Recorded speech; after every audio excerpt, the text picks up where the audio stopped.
The night of the family dinner still sat sharp in my mind. I had carved a wooden pen for Clara with my own hands. I thought it would be silly and kind. I wrapped it in soft cloth and placed it in a small box. My heart bumped like a little bird when I walked into the dining room. People talked and laughed.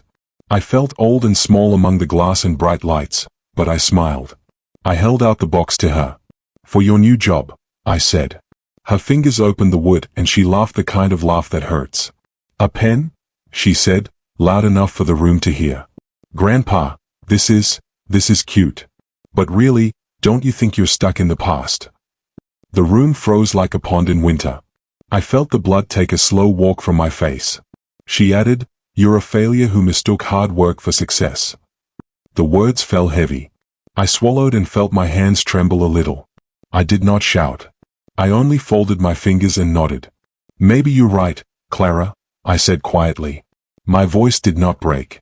"Maybe I am a failure." I left the chair and stepped outside into the cold air.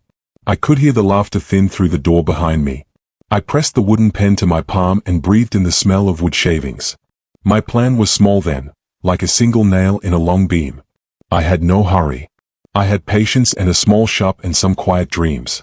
I told myself, soft as a promise, maybe it's time I start again. I returned to my workshop that night. The lamp thrown a warm circle over the worn bench. The smell of pine and varnish wrapped around me like a blanket. I set the little pen on the workbench and ran my thumb along the smooth grain. The shop was silent except for the tick of the old clock. My hands moved like they had for years, rough, steady, sure. I opened my old drawer and pulled a folder with sketches I had kept for decades. There were designs for benches, a small library, and a community center I had once dreamed of making for the square. The drawing for the restoration center sat folded at the bottom. I smoothed it out with both palms. The lines of the roof, the steps, the windows looked like hope pinned to paper. I had always believed a town could heal itself if folks had a place to learn and build. Then I reached for the last cup of tea I had and looked at the page again. I drew a little line here and there and felt electricity like the kind you get when a plan starts to breathe.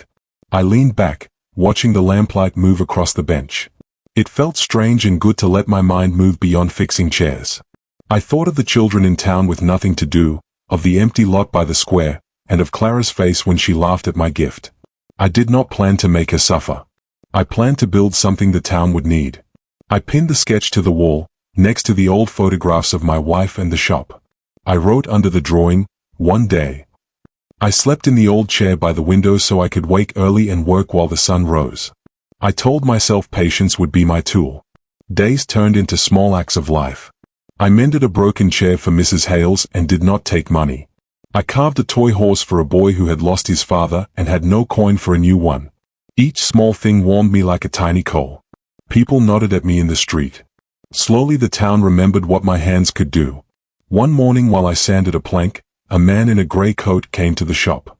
He wore clean shoes that quieted on the step. He looked at the bench and then at me with a smile that was not like most smiles. "Mr. Bennett?" he asked. I wiped my hands on my apron and nodded.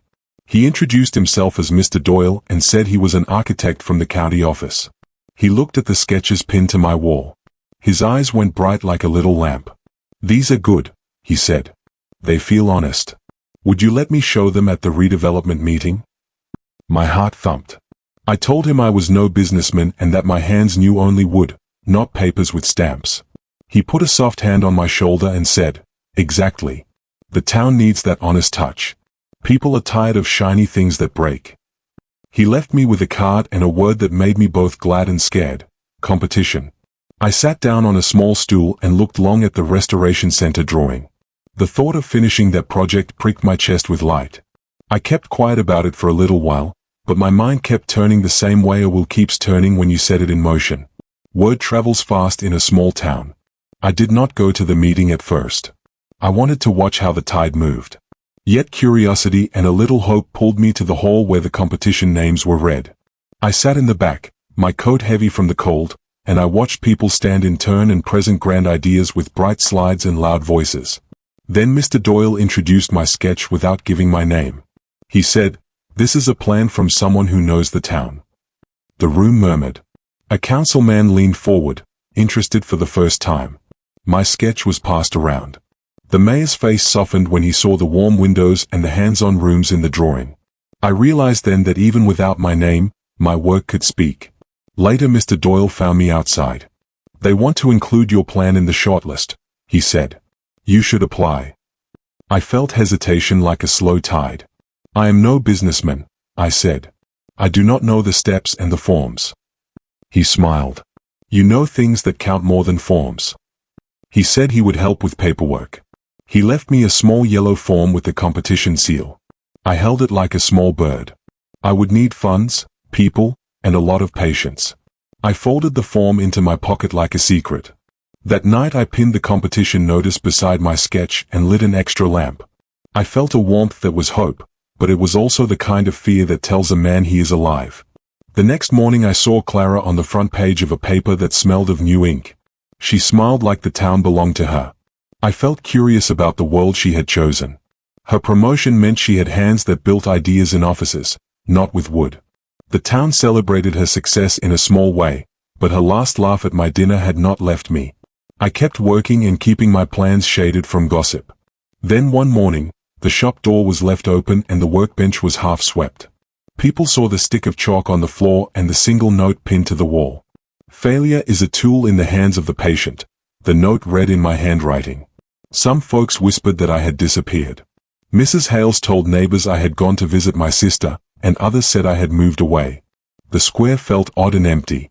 But then a truck rolled through town not long after. It carried wooden panels with my mark burned on the wood. People stared and then smiled. They did not yet know what was happening. I sat quietly in a small room above the herbal shop so no one would see my face. I had taken a small trip to meet a friend and to put the plan in motion. The fountain near the square moved slow, and my heart moved with it. I had left the note because I wanted people to worry a little. I had left it because some birds only come back when the air tastes like mystery. Please subscribe to this channel if you enjoy 4 more true-life revenge stories.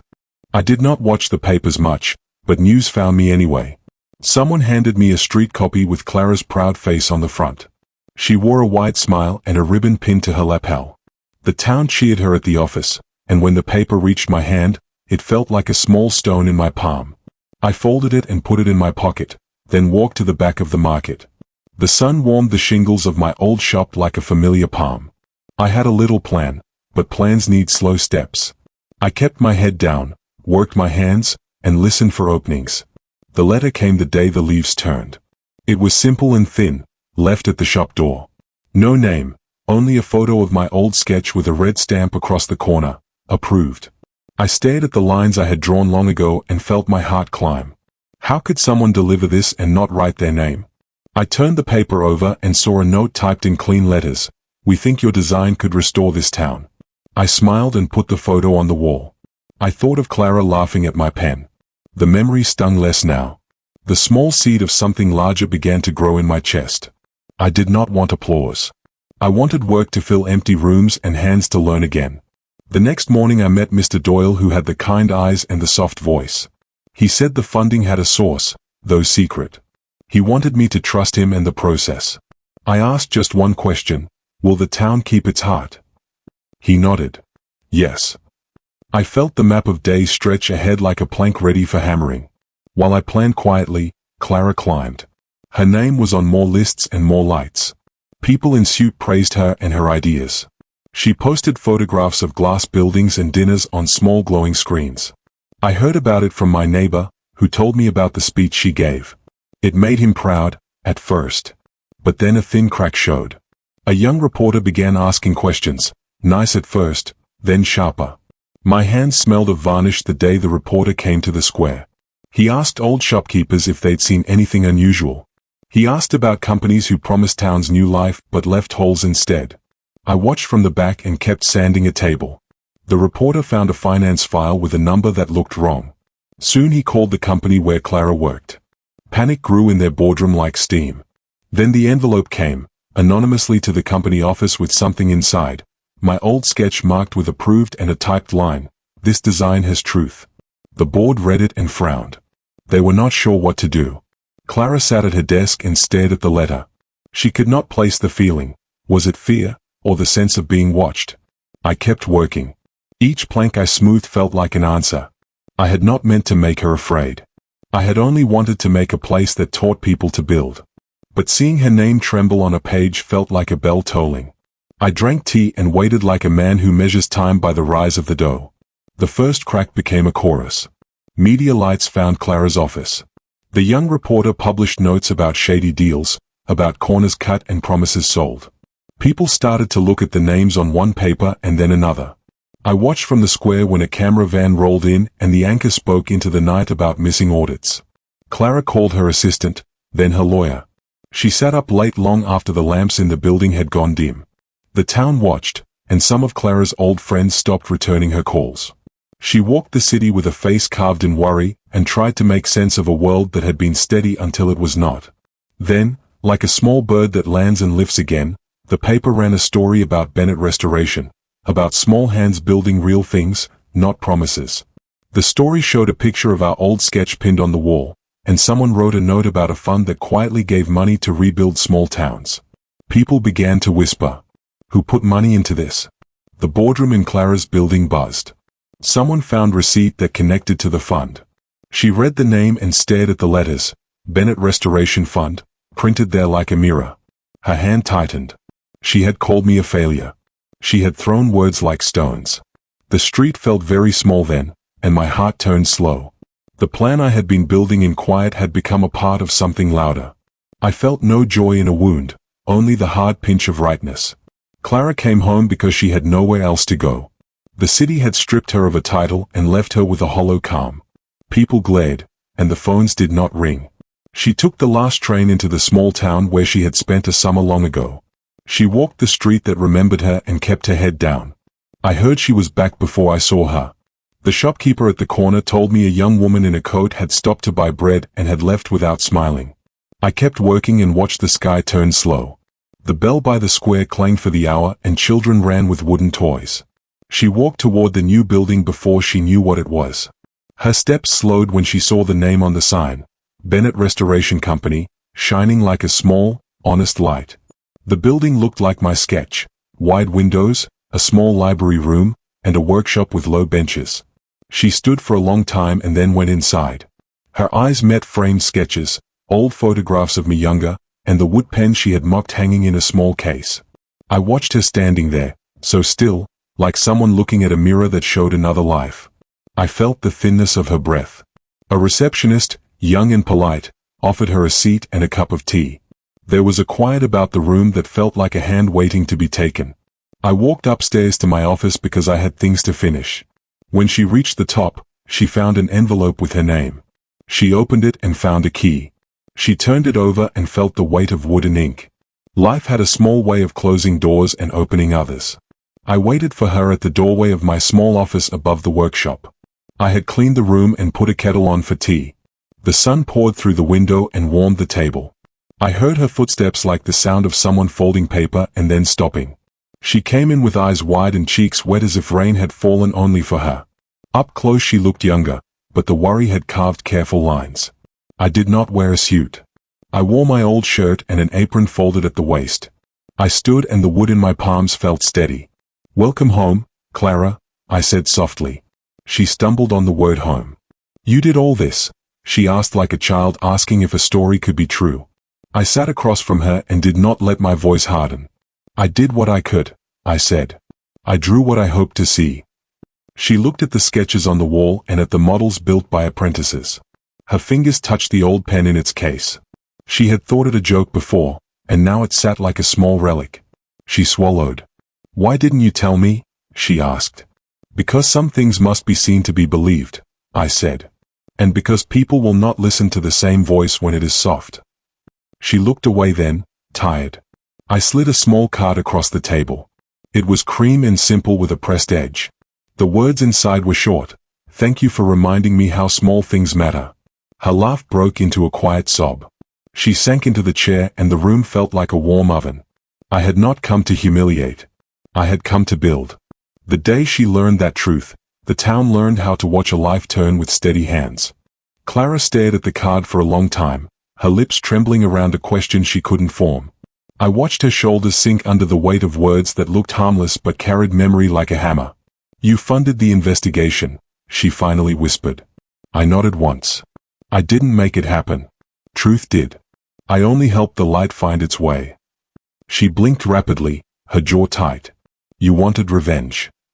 I leaned back, folding my hands. No, Clara. I wanted clarity. The tea on the table went cold between us. Her eyes traced the walls again, the blueprints, the wooden shelves, the smiling faces of the apprentices. You built this from nothing, she said softly. No, I corrected. I built it from failure. Silence stretched like wood drying in sunlight. Then I said what needed saying. When you called me a failure, you weren't wrong. I had stopped growing. But pain chisels pride, and I thank you for the cut. She pressed her hands together, pale and small, and asked, What do you want from me now? I looked at her, the child I'd once taught to sand her first toy horse, and said, Only for you to build again, the right way. She came again the next morning, quieter this time. The workers greeted her politely, unaware she was my granddaughter. She watched them hammer, sand, and laugh as they worked together. They seem happy, she said, almost surprised. They are, I replied. They build not for wealth, but worth. We walked through the workshop together. Sawdust floated like soft snow. The smell of pine and varnish filled the air. I showed her a model of the new library wing. Small, beautiful, practical. Every beam is a lesson, I said. Every nail, a story. She ran her fingers across the wood and whispered, I don't deserve to be here. I smiled faintly. Then earn it. She looked at me sharply, unsure if I meant punishment or invitation. I turned back to the plans on my desk. You could join us, I said simply. Start over.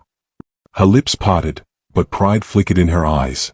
After what I did, she asked. Especially after that, I said. Mistakes are better teachers than trophies. She didn't answer. Instead, she turned and walked out into the sunlight, her figure shrinking down the street. But when I looked out the window later that day, she was standing by the bridge, staring at the water. It was the first time I'd seen her still enough to think. Weeks passed before I saw her again. The town was blooming. Children played in the park I'd helped fund, and vendors sold handmade crafts beneath red umbrellas. Bennett Restoration had become a place of steady work and laughter. But one morning, I found a note slipped under my door. The handwriting was neat, careful, familiar. It said, I want to learn. I smiled and tucked the note into my apron. That afternoon, Clara appeared at the door wearing simple clothes. No jewelry, no high heels, just humility wrapped in fabric. What do you want me to do? She asked. Sweep, I said. Her brows lifted. Sweep. The sawdust first. Then the pride. She laughed once, short, brittle, but picked up the broom. I watched her hands tremble at first, unused to real work. But by the second day, her movement steadied. By the third, she started humming softly. The apprentices treated her like one of them, teasing, teaching, sharing lunch. I didn't tell them who she was. She didn't need titles. One evening, she brought me a small wooden chair she'd repaired. It's crooked, she said. I sat on it. So are most people, I replied. But this one holds. Her face broke into a quiet, fragile smile, the first honest one I'd seen in years. Clara learned faster than I expected. She stayed late, sanded until her palms blistered, and asked questions no one else dared ask. Why wood? She asked one night as we cleaned. Because wood forgives, I said. You cut it, scar it, bend it, but with patience, it holds again. She nodded slowly. One morning, I found her helping an old man repair his shop sign. She didn't know I was watching. He thanked her, and she bowed slightly before leaving. Pride no longer followed her footsteps, purpose did. Word spread through town about the new apprentice who worked harder than anyone. The reporter who once investigated her firm returned, this time asking to feature Bennett Restoration for its honesty and impact. We'll pass, I said. Our story is not for cameras. But that night, Clara came to my office with tears glinting in her eyes. You forgave me before I even asked, she said. I looked up from my desk. I forgave you the night you called me a failure, I said. Because sometimes the only way to rebuild someone is to let them fall. She placed her hand over her chest. Then let me build, Grandpa. For real this time. And she did. Months later, the mayor visited to congratulate us on finishing the town library. Cameras flashed, but my attention was on Clara, steady, calm, and smiling humbly beside the children cutting the ribbon. When the crowd clapped, she didn't step forward, she stepped back to let others shine. That evening, as the sun turned the windows gold, she stayed to sweep the workshop alone. I walked in quietly and watched her from the doorway. "You've done well," I said. She looked up and smiled softly. "I finally understand what you meant, about failure being a tool." "And?" I asked. "It works," she said. I laughed, and for the first time in a long while, it didn't sound old. As we closed the shop that night, I handed her something wrapped in cloth. Inside was the same wooden pen. "You kept it?" she asked. "Always," I said. "It's yours again, if you've learned how to write something worth reading." She held it like a fragile truth. The street outside glowed with lantern light.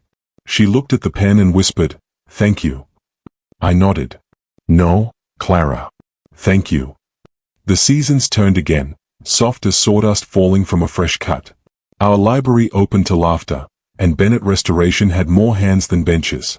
People wanted to build, to learn. That was all I ever hoped for. Yet I felt my years more sharply. My hands ached on cold mornings, and my breath sometimes came thin. I tried not to show it. Clara had begun leading small groups of apprentices. She had patience now, the same kind I once prayed she'd find. One afternoon, she showed me a model bridge she'd designed herself. It was simple, strong, and made with joinery instead of nails. "It connects both sides of the river," she said. "Just like you did." I nodded, pride swelling quietly. That night, while closing the shop, I found her wiping the counters alone. She looked up. "Grandpa, do you ever regret not fighting back that night I insulted you?" I paused. "I did fight back," I said softly. "I just used a hammer instead of words." She smiled sadly, understanding. As she left, I saw her reflection in the window, no longer the girl who laughed at wooden gifts, but a woman who'd learned what they meant. The next day, the mayor sent a letter inviting us to a town ceremony. They wanted to honor Bennett Restoration for reviving community values. I chuckled reading it. Awards never interested me. But Clara insisted we attend. "You should be recognized," she said. "We should," I corrected. That evening, as I prepared, I looked through my old journal. Between sketches and notes was the first drawing of the Restoration Center. The edges were yellowed, the pencil lines faint, but the dream was alive on the page. At the ceremony, the townspeople filled the square. Music played, children waved flags, and the mayor gave a long speech. I barely heard a word. My eyes were on Clara, who stood quietly beside me, hands folded, eyes full of light. When they called us up, I stepped aside and let her speak. Her voice didn't shake. "My grandfather taught me that failure isn't falling, it's refusing to rebuild." The crowd clapped, and I felt something loosen inside me, something I hadn't known I was holding. That night, I told her, "Your voice has finally learned its weight." She smiled. "Because you taught it patience." Weeks later, a letter arrived from the same newspaper that once published Clara's downfall. This time, they wanted to feature our story as an example of restorative success. I read the letter twice and set it aside. "We owe no stories to the world," I said. But Clara surprised me. "Maybe we do, Grandpa. Maybe people need to hear what forgiveness looks like." I studied her for a long time, then nodded. "If you tell it true." The reporter came that weekend, a young man with quick eyes and gentle manners. He asked about the thank you card. I smiled. "That card wasn't revenge," I said. "It was gratitude for being reminded that kindness still builds stronger than pride." He wrote every word down. The article came out 2 weeks later. Its title was simple, "The Carpenter Who Rebuilt His Family." The story spread faster than I liked, but the town was proud. Clara looked embarrassed but happy. "You're famous now," she teased. I laughed. "No, child. I'm just visible." That night, as I locked the workshop, the wind carried the scent of wood and rain. The world had shifted again, and this time, it was softer. The bridge across the river was finished that spring. It gleamed under the sun like a ribbon of promise. On opening day, the whole town came out. Families, children, even the old mayor who still walked with a cane. Clara stood beside me, holding a small box. "You should be the one to cut the ribbon," she said. I shook my head. "You built this bridge. You do it." But she pressed the scissors into my hand. "No, Grandpa. We built it together." I stepped forward and cut the ribbon. The crowd cheered, and I heard someone whisper, "That man taught us to build more than bridges." When the noise faded, Clara opened her box. Inside was a new wooden card. The engraving read, "Forgiveness is the longest span we build." I turned it in my hands, the smoothness warm from her touch. "You've learned the craft well," I said. "I had the best teacher," she replied. That night, after everyone left, we stood on the bridge together, watching the water move beneath. "You think people change, Grandpa?" she asked. I nodded. "People bend like wood. Some snap. Some find a way to bend and stay whole." I started to slow down after that spring. My steps were shorter, my breath lighter. Clara noticed before I said a word. She took on more work, leading the team, organizing projects, mentoring the young ones. Watching her filled me with a quiet joy I can't explain. She was what I had hoped for all along, a builder of hearts, not just walls. One evening, I sat by the shop window as rain tapped the glass. Clara brought me tea and said, "You ever think about stopping?" I smiled faintly. "A carpenter doesn't stop, Clara. He just changes tools." She laughed softly. "Then what's your new tool?" I looked out at the rain and said, "You." She blinked, surprised. "Me? You'll build now. My hands are tired, but yours are ready." She sat beside me, silent. The workshop glowed in warm lamplight, the smell of pine deep and soothing. "Grandpa," she whispered, "thank you for not giving up on me." I patted her hand. "Thank you, child, for giving me something worth not giving up on." Outside, thunder rolled gently. Inside, the only sound was the heartbeat of a story finally rebuilt. I woke earlier than usual that morning. The light through the curtains felt gentler somehow. My tools waited on the bench, but I didn't pick them up. I just sat and watched the dust dance in the air. Clara arrived soon after, her arms full of blueprints. "We've got new requests," she said, smiling. "The council wants more community spaces." I nodded, proud, but I could feel how heavy my limbs were. "You take the lead this time," I told her. She frowned. "You're not quitting, are you?" "Not quitting," I said. "Just slowing." I placed a hand over hers. "Every craftsman needs someone to pass the hammer to." She looked at me like she understood too well. Later, I found her sweeping the floor quietly, as I once taught her. She hummed the same tune my wife used to sing while cooking. I felt time folding around me, the past and present meeting in peace. When evening came, I locked the workshop and handed her the keys. "This is yours now," I said. She shook her head, tears forming. "No, Grandpa. It's ours." I smiled softly. "You'll see. One day, you'll hold it alone, and it will still be ours." A few weeks later, I caught a cold that never quite left. Clara brought soup every day, sitting by my chair while I read old newspapers. She tried to make jokes, but I saw the worry behind her smile. "I'm fine," I said often. "Just a little slower." One night, I woke to find her covering me with a blanket. She whispered, thinking I was asleep, "I don't know what I'll do without you." I kept my eyes closed and listened. "You'll build," I wanted to say, "because that's what you were made for." Instead, I reached for her hand. She startled but didn't pull away. "Sleep, Clara," I murmured. The days after that grew quieter. I wrote letters, small notes for her to find later, tucked between blueprints and ledgers. The last one said, "Keep your hands busy. The heart heals through work." I sealed it in an envelope with her name. Every morning, I still came down to the workshop, even if only to sit. I would listen to the sounds, the saws, the laughter, the life. They comforted me. The sound of creation is the softest kind of prayer. The day I went to the hospital, the sky was the same pale color as the wood we used for toy horses. Clara sat beside my bed, holding my hand between both of hers.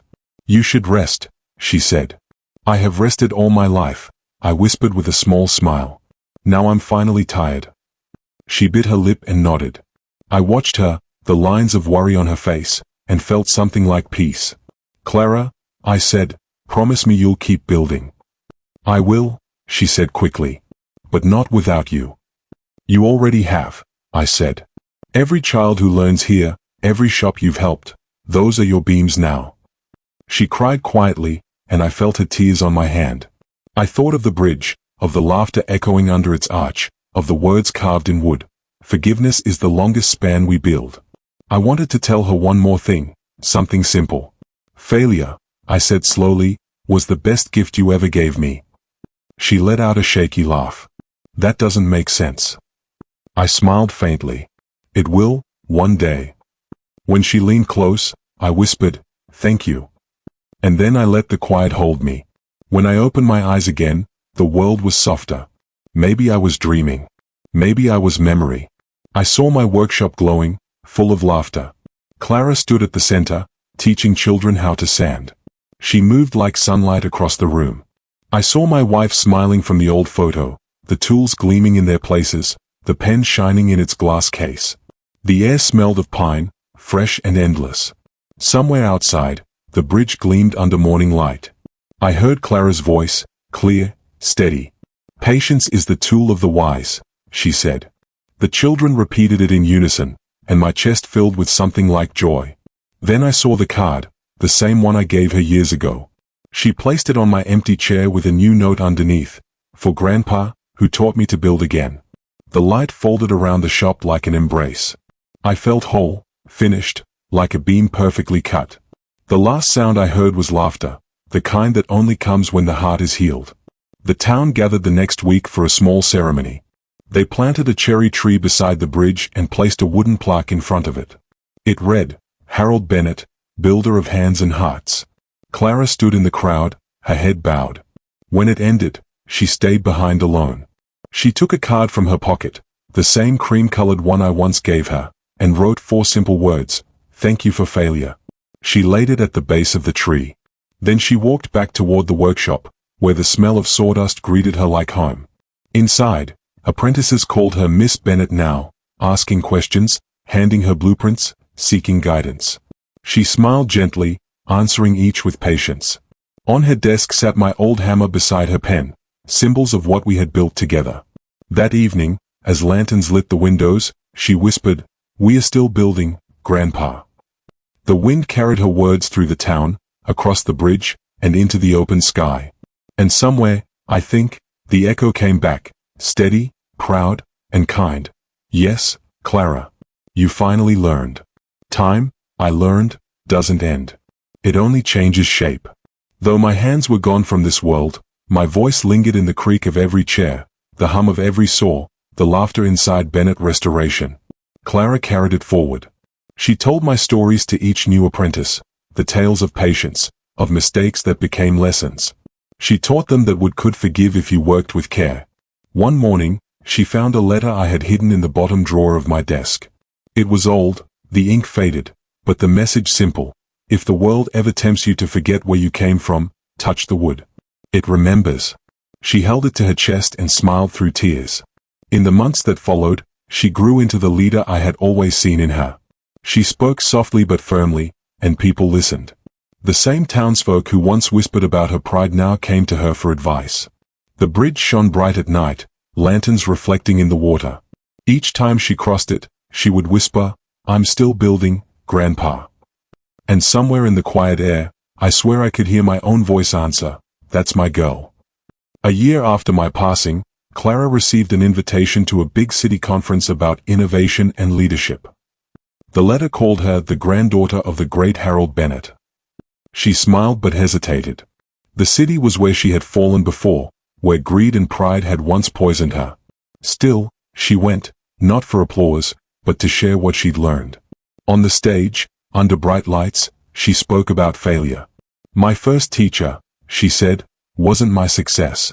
It was my mistakes." The audience listened closely.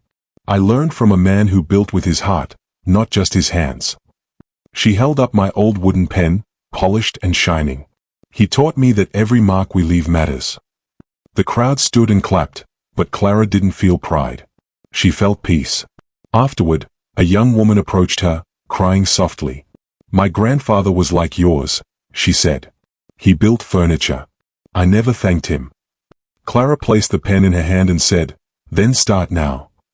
The woman hugged her, and for the first time, Clara understood that her grandfather's work was not just wood, it was memory carved into kindness. When Clara returned home, the shop was busy. Apprentices moved with steady rhythm, the sound of tools blending with soft conversation. She noticed a new boy struggling to measure a plank. She knelt beside him and said, "The line doesn't have to be perfect. It just has to be honest." The boy smiled shyly and tried again. Later, she walked into my old office. It still smelled faintly of pine and ink. My chair was untouched, my hammer resting beside her pen. She sat for a while, listening to the quiet. Then she opened her notebook and wrote a letter addressed simply, to Grandpa. She wrote about her fears, her joy, her new students. "I still talk to you," she wrote. "Maybe it's silly.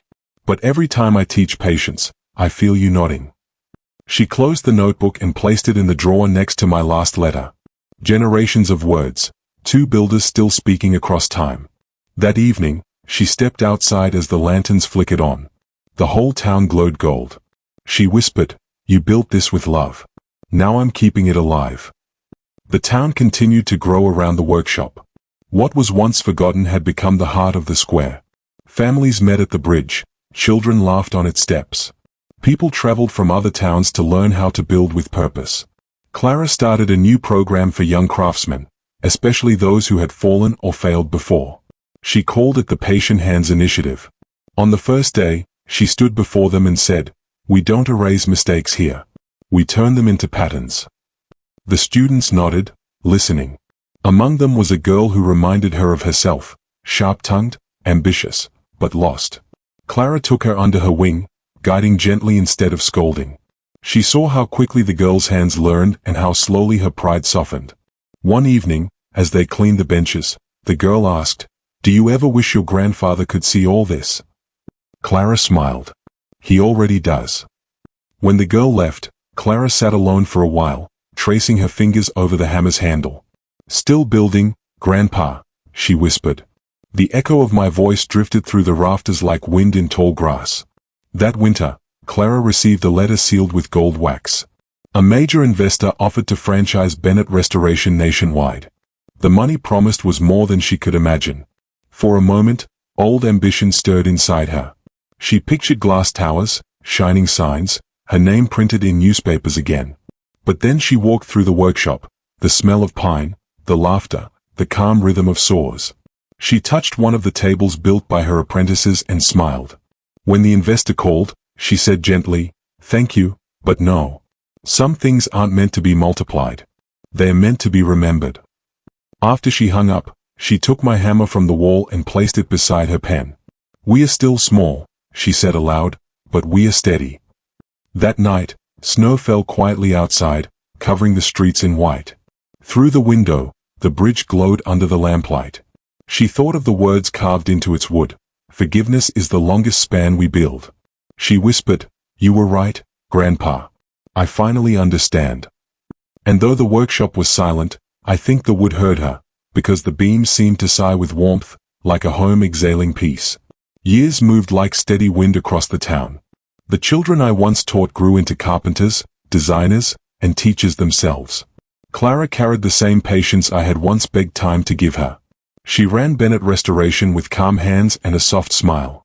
One morning, I watched, somewhere between memory and heaven, as she stood in front of the workshop, greeting her team. A group of former co-workers from her old city company arrived. Their suits were sharp, their eyes narrow. "So this is what you do now?" one man asked, half smiling. "Play with wood." Clara didn't flinch.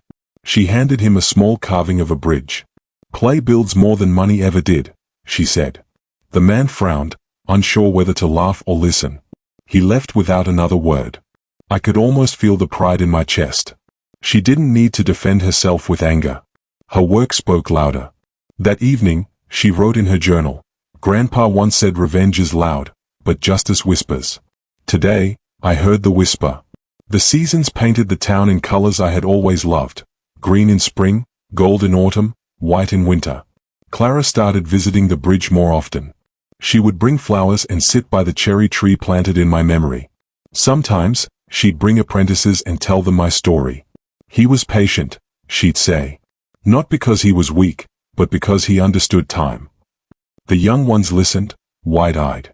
One of them asked, "Wasn't your grandfather angry when you called him a failure?" She smiled softly. He didn't need anger. He built instead. They nodded, not fully understanding yet, but they would one day. When night fell, she would light a small lantern and whisper to the water, "Still building, Grandpa." The glow would drift across the river like a tiny sun. I liked to imagine it reached me. In the hush of evening, even the wood of the bridge seemed to hum back, its planks remembering the hands that shaped them.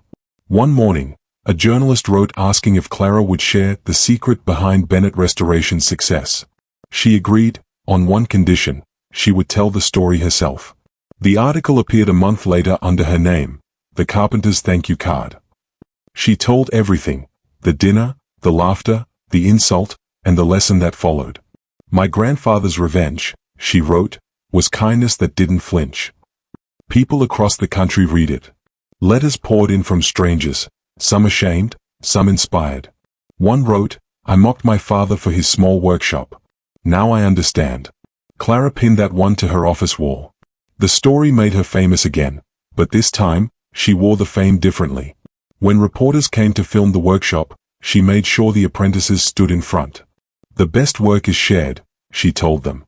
In that moment, I knew my granddaughter had become the teacher I once was, the voice of patience in a noisy world. The next summer, the town celebrated the 5th anniversary of Bennett Restoration. The mayor organized a small parade. Children carried banners, and families hung red paper lanterns. Clara walked at the front, not as a boss, but as part of the crowd. At the ceremony, she unveiled something new, a wooden bridge across the smaller riverbank. It wasn't grand, but beautiful in its simplicity. The words carved into its rail read, "Work with your hands, forgive with your heart." The people clapped, and Clara looked up at the sky, eyes bright. "This one's for you," she whispered. I could almost feel the sunlight reach through her words. When the music faded, she stayed behind, standing on the bridge alone. She took from her pocket the first card I ever gave her, the one that said "Thank you for the lesson." The edges were worn, but she smiled and dropped it gently into the water. It floated for a moment before sinking, carrying our story downriver. That autumn, Clara began teaching free evening classes. She wanted older craftsmen and young dreamers to learn side by side. "Skill is not about age," she told them. "It's about patience." The workshop filled with laughter again. Some students came after long days of work, some after heartbreaks or failures. She taught them all the same way, with respect. One night, after class, she found a note on her workbench. It said simply, "You helped me rebuild my life." There was no name, just the mark of a small handprint in sawdust. She framed it on the wall beside my hammer. When she locked up that night, she looked around the room, at the tools, the smell of pine, the gentle hum of life still working. "We did it, Grandpa," she whispered. I could almost see her smile through the window as the lantern light flickered. The town outside glowed with warmth, and I knew the story was no longer just ours. It belonged to everyone who ever chose to build instead of break. The years ripened quietly. The cherry tree beside the bridge grew tall, its blossoms scattering pink petals across the river each spring. Clara often sat beneath it after closing the shop.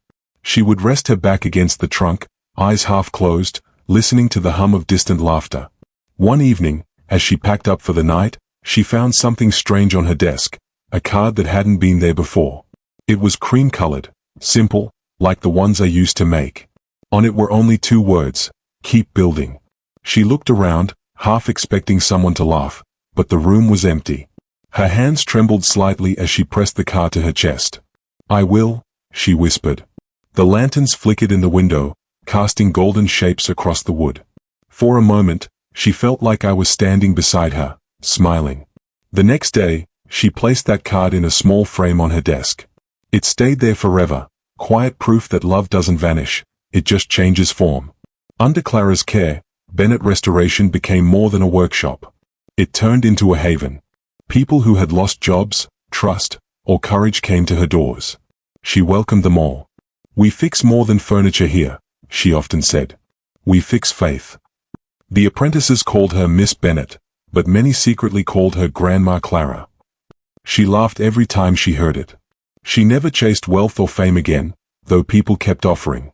When new investors came with promises, she told them, "This isn't a brand, it's a bridge." Each year, the town held a festival under the bridge lights, celebrating kindness and craft. On the banners they painted the same words I once carved into wood: "Forgiveness is the longest span we build." Clara stood by the railing, watching the reflections in the water. A young girl tugged at her sleeve. "Who wrote that, Miss Bennet?" she asked. Clara smiled softly. "A carpenter who taught me everything." One afternoon, an old man arrived at the shop with his granddaughter. His hands were rough, his smile shy. "You don't remember me," he said to Clara, "but your grandfather fixed my porch years ago. I never paid him. I'd like to now." He tried to hand her an envelope, but she refused. "He'd rather you build something," she said kindly. The man nodded and donated tools instead. That evening, Clara added the tools to the community rack with a small label, "From one builder to another." The next morning, a stranger visited, a rich developer from the city. "Miss Bennet," he said, "your work could change the world. Let us expand your workshop globally." She shook her head gently. "The world doesn't need more workshops. It needs more hearts like this one." He left confused, but she didn't waver. She knew now that true legacy wasn't scale, it was sincerity. That night, as she locked up, she whispered, "You were right, Grandpa. The smallest nails hold the strongest walls." Time moved again, soft and circular. The cherry blossoms fell, the river shone, and Clara grew older. She had silver in her hair now, the same color mine once had. Yet her hands were steady, her eyes bright. One day, a little girl came into the shop with a wooden trinket shaped like a heart. "My grandpa says you fixed our roof," she said proudly. "He wanted me to thank you." Clara knelt down, smiling. "Tell your grandpa he's the real builder." The child grinned. As she left, Clara watched her skip away down the lane, the same way Clara once ran as a child toward my workshop. The air smelled of pine, the sound of hammers echoed faintly, and Clara realized something profound: she had become me. That night, she wrote in her journal, "The line between his hands and mine has vanished. We are one craft now, his patience in my palms, his kindness in my words." Spring returned one last time, warm and full of color. Clara walked to the bridge carrying a white envelope. The cherry tree was in bloom, its petals falling like blessings. She knelt by the plaque that bore my name and smiled. "You never stopped teaching me," she whispered. Then she placed the envelope beneath the tree roots. Inside was a fresh card, the same style I'd always used. It read, "Thank you for teaching me that failure builds the strongest foundations." She stood there for a while, the river glimmering below, the town alive around her. When she turned back toward the workshop, the lights in the windows glowed softly, like a heartbeat that refused to fade. And if anyone had listened closely, they might have heard a voice in the wind, steady, warm, proud, "Keep building, Clara." As she walked away, her figure small against the horizon, the bridge stood firm behind her, proof that kindness can last longer than time, and that one quiet man's revenge had turned into something greater than victory, peace. Thanks for watching. Please like and subscribe for more if you enjoyed this.